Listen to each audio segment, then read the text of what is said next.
Hi, everybody. I don't know what day it is, Wednesday.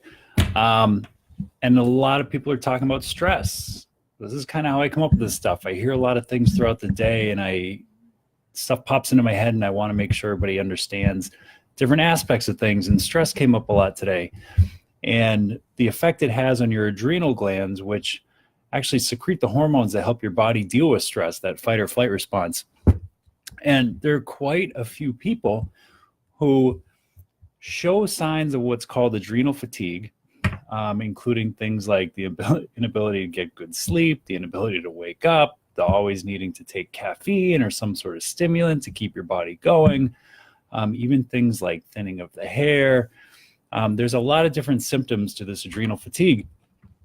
And what eventually happens, or what inevitably happens, is when people start to look this up and they're like, I think my adrenals are tired. They also look up what they should do about that. And most of the time you find some sort of adrenal support supplement. And there's tons of them out there. There's tons of different mixes you can take. They're all in pill form or liquid form, and you can just pop them every day and it makes you feel a little bit better.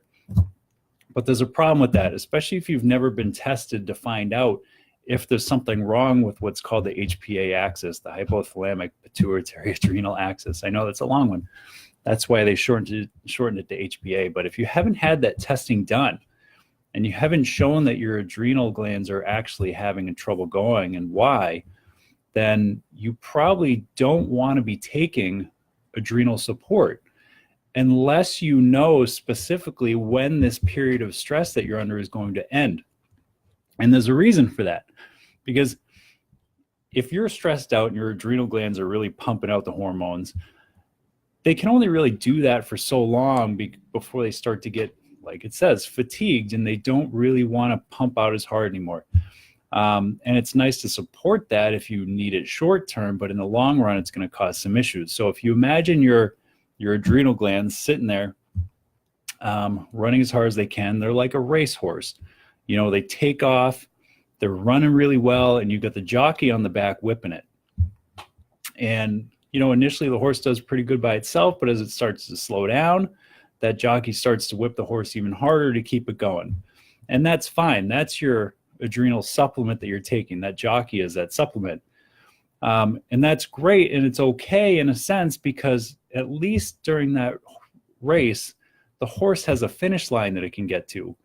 But if you just continually whipping that horse and you keep running and running, eventually that horse is going to collapse. And that's exactly what's going to happen to your adrenal glands. They can't keep up with anymore. If you continue to stimulate them and try to get them to pump out more and more and keep you awake and keep you going, then they are going to burn out, and it's going to be a lot harder for you to get them back.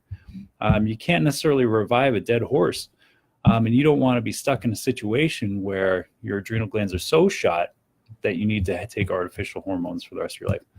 But again, that brings you back to why you really need to make sure that you get tested and make sure that you're addressing the correct issue, not just trying to bolster up or support symptoms and try to address something from the outside in.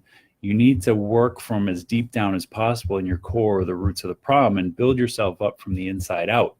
So in this case, you're talking about making sure you have a period where you can actually cut down on your stress levels and give your adrenal glands a chance to relax.